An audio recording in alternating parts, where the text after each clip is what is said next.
Hi, my name is Lin Yan. I am the Executive Director of the Foundation for the Revival of Classical Culture. The mission of our foundation is to engage people, but especially young people, in the process of discovery and discovering the treasures of great thinkers, composers, and artists, because if you allow people, especially young people, to take that journey of discovery into the genius of Bach or Beethoven or Mozart or Leibniz or Kepler, then they engage their own genius at the same time, and that's how you actually recreate genius.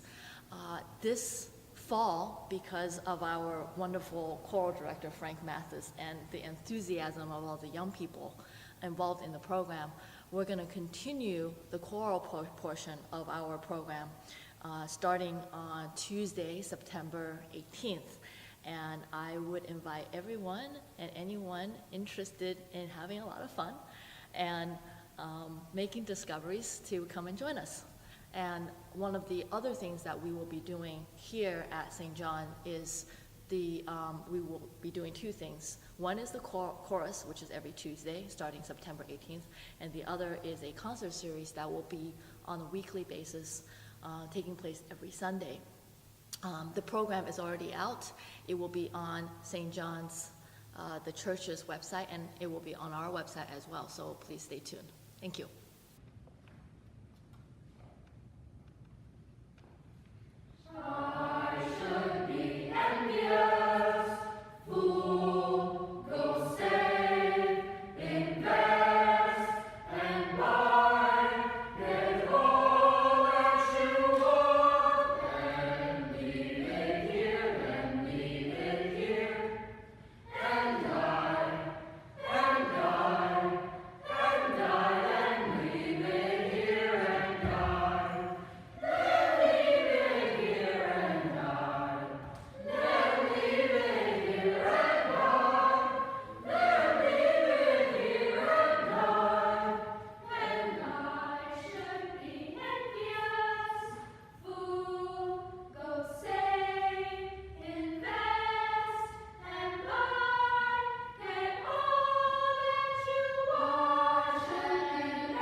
My name's Jose Vega. I'm here with Frank Mathis. We're part of the Foundation for the Revival of Classical Culture.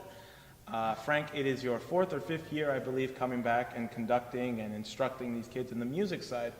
What draws you back? What makes you come back every year? Working with kids is one of the best things that you can do. And specifically working with young people on music. Kids do get introduced to music at a young age, but it's not always to choral singing.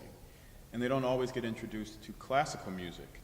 But what I've found working with the foundation for 5, 6, 7 years now is that young kids respond specifically to classical music and to choral singing, to being in a chorus, having to work with other singers to produce something considered beautiful.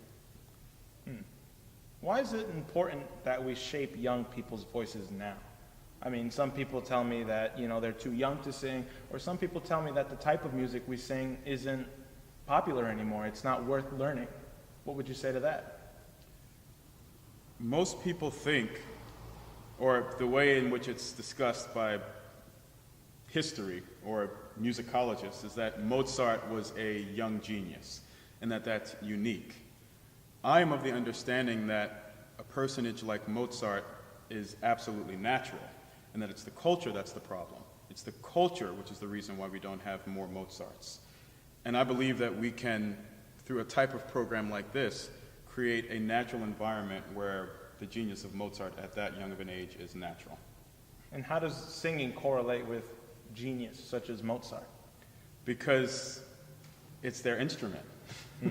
It's your body, it's your instrument, and it's not only a physical instrument. When you stand up in front of people, you have to communicate some part of your soul. You're extremely naked, which is the word a lot of musicians or performers will use, and you have an immediate connection to the audience and to the composer. So there's a certain honesty that you have to work through and practice to communicate the concepts of happiness, melancholy, sadness, or all these other things that we have words for, but even the words don't get at what a performer does when he or she stands on stage to communicate and uplift this audience. So if you start that kind of education at a young age, you transform the neighborhood, the state, the country. Okay, great. Thank you, Frank.